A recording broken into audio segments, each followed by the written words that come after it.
Okay, in this case, we're going to consider adding not a 0, but an additional pole to our standard second-order transfer function. So in this case, the numerator will again be omega n squared, but we'll take a factor like the one we used to add a 0 and stick it in the denominator. So this extra factor in the denominator will give us a third pole, which will obviously be a real pole since all of the coefficients in this transfer function are real valued. So again, we'll assume alpha is greater than 0.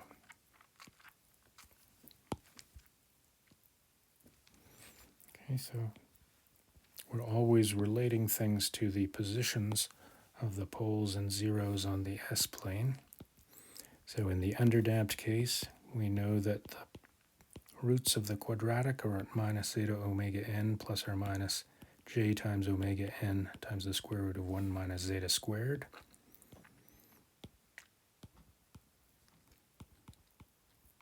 And again, in the case of the standard second-order system, the decay of the sinusoidal oscillations is determined by a term e to the minus zeta omega nt, so that depends on the real parts of these poles. The angular frequencies of those oscillations are given by the imaginary parts of the poles. Now,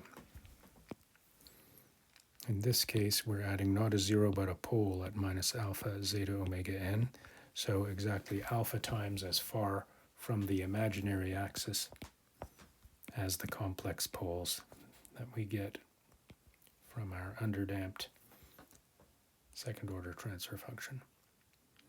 So what's the effect of adding additional poles? Well, the short answer is we can just use partial fractions decomposition, again, to decompose this transfer function. So we can reduce this to the case of a first-order system and a second-order system. We'll see that in this case, they happen to work out to be, they happen to work out to be a standard first-order system and a second-order system like the one that we just saw that has a finite 0.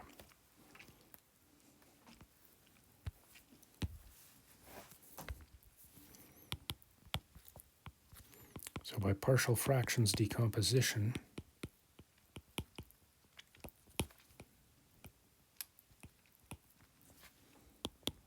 we can decompose this transfer function into one that looks like some constant a over s divided by alpha zeta omega n plus 1. So that's of the form of a standard first-order system, plus bs plus c over s squared plus 2 zeta omega n s plus omega n squared.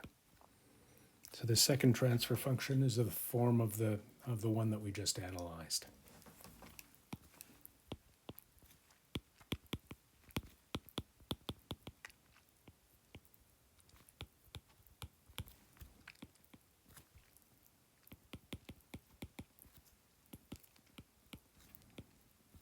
It's a standard. We can arrange to treat it as essentially a standard.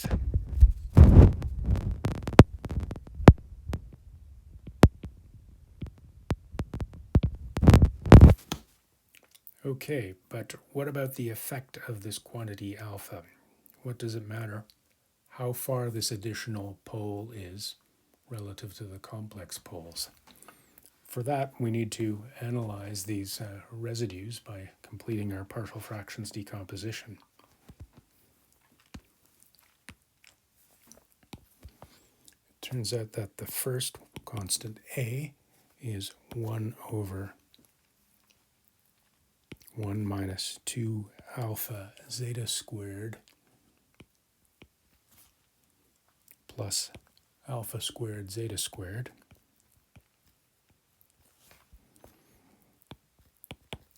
B is minus alpha zeta omega n times a, the previous constant.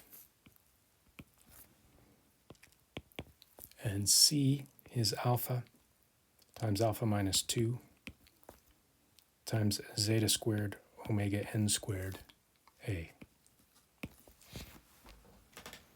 Okay, so in the second and third cases, I made use of the first case. I just stuck the value of A in there. So again, alpha is the ratio between the real pole and the real parts of the complex poles. Let's first consider the case when alpha goes to 0 for small alpha. What happens in the case of small alpha? Well, we can see that A goes to 1.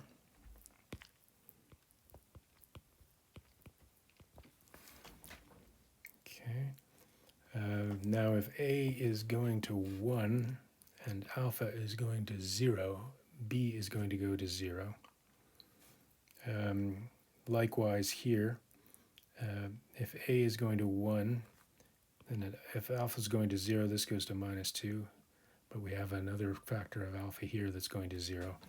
So B and C are both going to go to 0.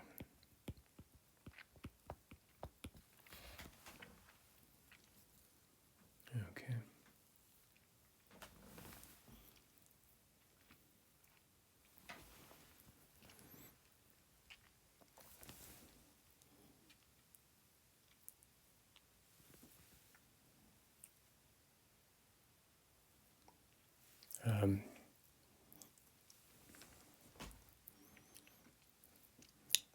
Right, so that's as alpha goes to 0.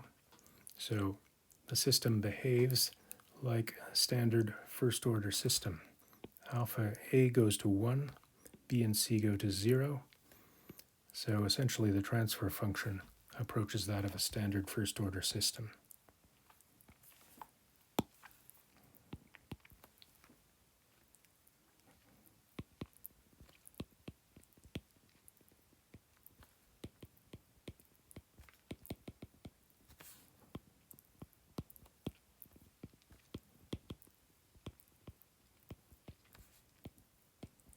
Of course, what do we mean by alpha going to 0? We mean that the real pole gets close to the imaginary axis in comparison with the complex poles.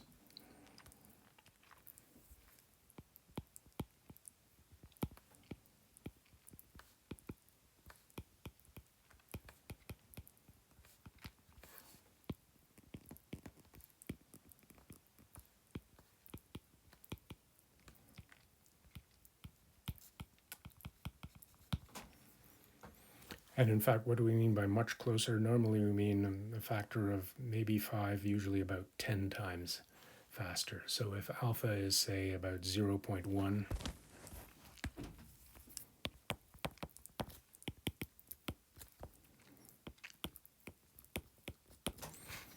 then the system behaves essentially like the standard first order system. You can essentially neglect the complex poles as far as finding the step response or impulse response. What in the other case?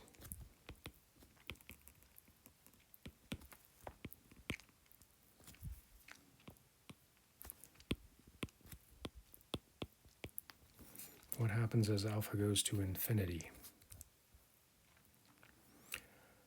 Well, as alpha goes to infinity, the denominator of the first term is going to go to infinity, so A is going to go to 0.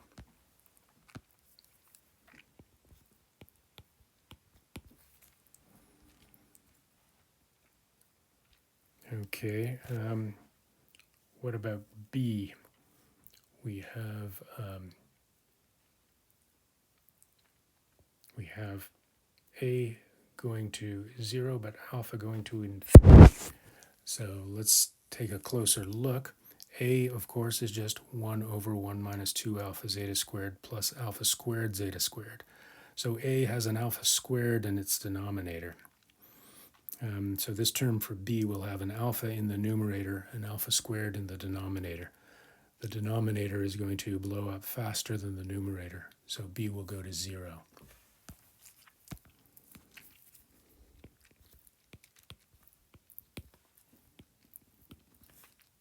What about C? Oops. So alpha is going to infinity. So these two factors are going to go to infinity. So in fact, the numerator of C is going to grow like alpha squared. The denominator is also going to grow like alpha squared. Okay? So in fact, the numerator is going to look like alpha squared times zeta squared omega n squared, and the denominator like alpha squared zeta squared. So the whole thing is going to tend to omega n squared.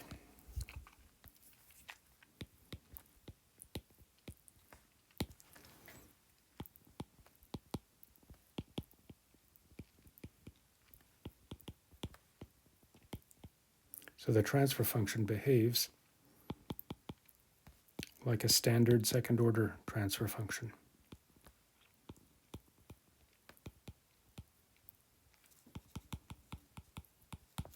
So in this case, in neither of these extreme cases do we have to consider the zero in the second order transfer function. If C looks like omega n squared, A and B go to zero, C looks like omega n squared, then the whole transfer function just tends toward the transfer function of the standard second order system.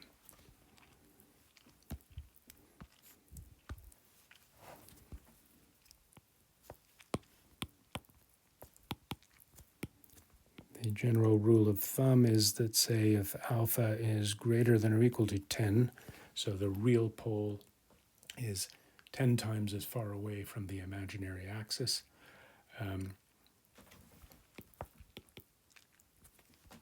then the system will behave like the standard second order system.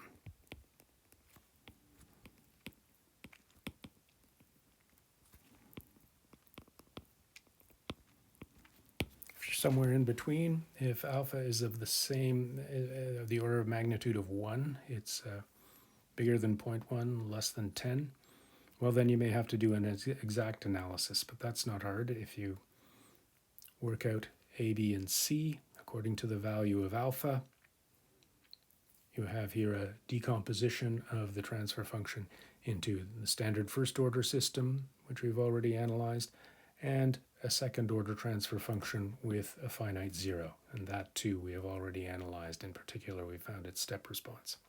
Of course, if you want the impulse response, you can simply differentiate that step response. So that's how you analyze transfer functions with more than one or two poles, essentially by partial fractions decomposition. And generally, if some poles are much farther away from the imaginary axis than others, they're not going to have much of an effect on the transient response.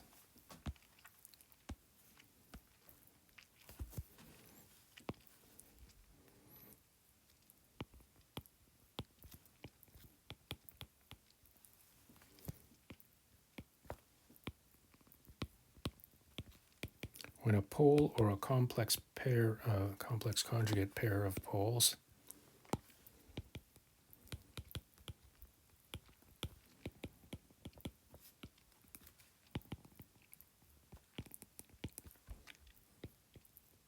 are, say, 10 times closer to the imaginary axis than all other poles,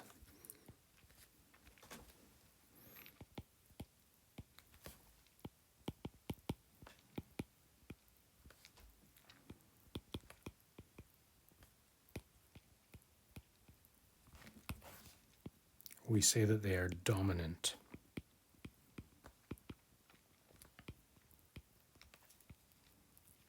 So we've just seen two examples. If the real pole is 10 times closer to the imaginary axis than the other poles, we saw that the response of this system looked like that of the standard first order system. On the other hand, if the real pole is 10 times further away, then the response of the system looks like that of the standard second order system. And in between, again, you can always do an exact analysis by performing a partial fractions decomposition.